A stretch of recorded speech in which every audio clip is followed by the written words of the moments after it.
Hey everyone, I wanted to go over the new and exciting news that we got for Monster Hunter Rise on the Nintendo Switch.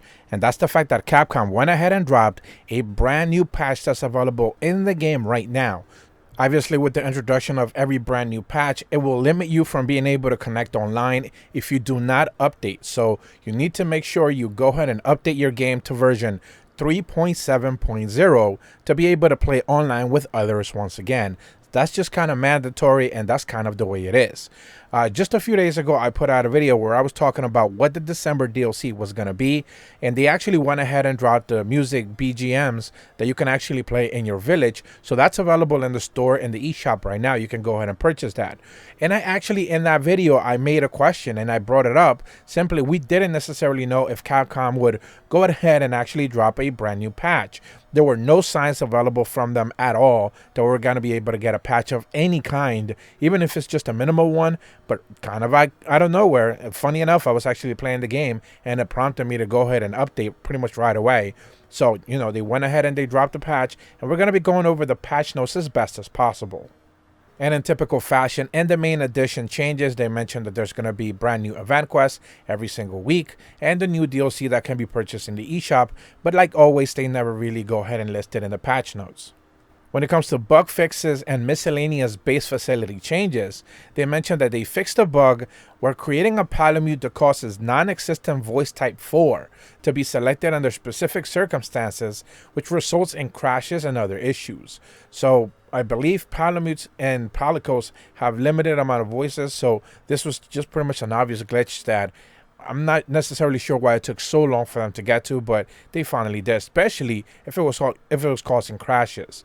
They fixed another bug that occasionally causes settings for the targets to be different between hosts and guests in the training area. So if you have people visiting your town, that's pretty much one of those issues that it should be sorted out by now. Now, one of the most interesting bug fixes that I saw them mention is in the monster section, where it says that they fixed a bug that causes some monsters only to flinch instead of being downed when hit by a vent in the lava caverns or by a blast toad. I've seen a lot of people in Japanese videos put out pretty much like the jumping off type of little monster. I forget whatever it's called. They can just kind of jump over it and vault on top of it, and they basically have been abusing that and making monsters have these weird actions. So I'm not necessarily sure if this is related to that, but I have seen a little bit of abuse in that regard. But when it comes to actual big main bug changes, they mentioned that they fixed a bug preventing players from being able to enter their tent if they change areas just as they start wyvern riding, which is a really interesting one to begin with, but there you go, that's been fixed. They fixed a bug that occasionally prevents item bars from being updated. That's a bad one. That's, again, UI changes and UI fixing should have been one of the very first things that they worked on. I'm glad they finally got to it, but you definitely need your items to work exactly as they should, and the bar pretty much dictates that. They fixed a bug where very occasionally preventing some visual effects from being displayed in cutscenes, departing from the Serpent Goddess of Thunder quest while wearing Arthur's layered armor. So again, one of those where the layered armor introduction, Akuma had a couple of those, where they just introduce bugs as they bring in brand new layered armor. They fixed the bug causing the waist of a player character to be cut off when equipping certain leg armors in combination of Sonic Jersey layered armor. Again, layered armor issues just being brought in because they didn't necessarily quality of control it pretty much all that well to begin with. They fixed a bug that occasionally causes the player's hair to clip through their body while using the Hinoa long and Minoto long hairstyle. Now, if you didn't necessarily know, this is another pair of DLCs that were just introduced this patch alone, where you can now purchase Hinoa and Minoto's long hair, pretty much the way that it looks.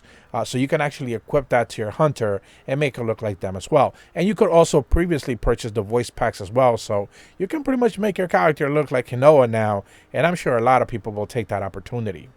They fixed a bug that prevents the buddy from being displayed temporarily if a player joins multiplayer sessions while their buddy is being told to wait. The wait feature I think is great. I definitely just hate sometimes that my dog just kind of follows me everywhere. So kind of making it wait and stand around kind of far away from me so just leave me alone.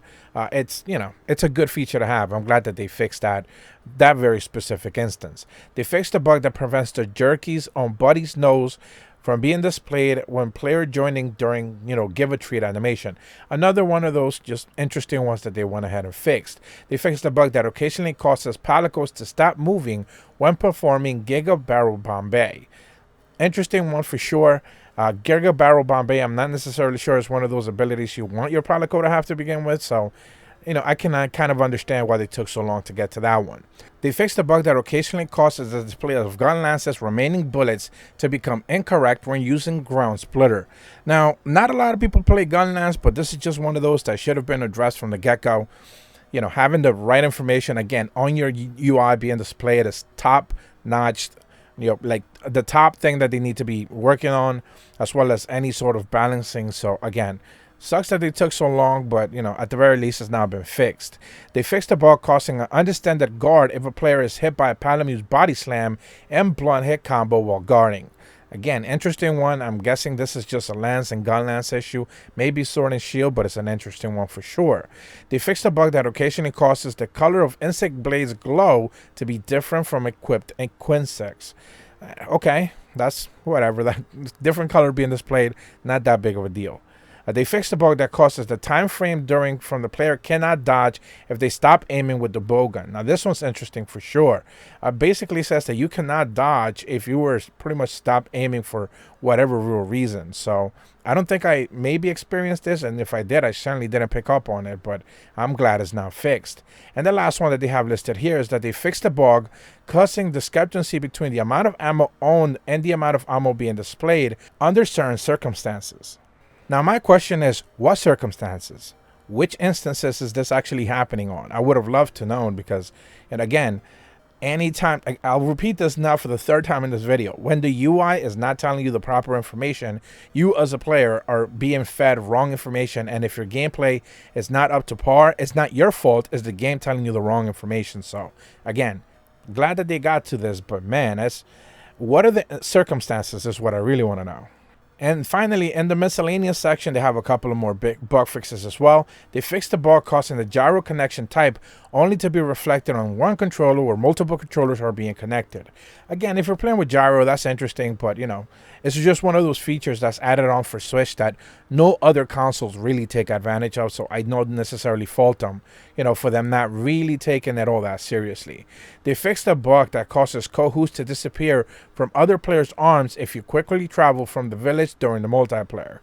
Again, not that big of a deal. Things disappearing, they aren't really all that important. I'm okay with that. Glad that they finally got it fixed.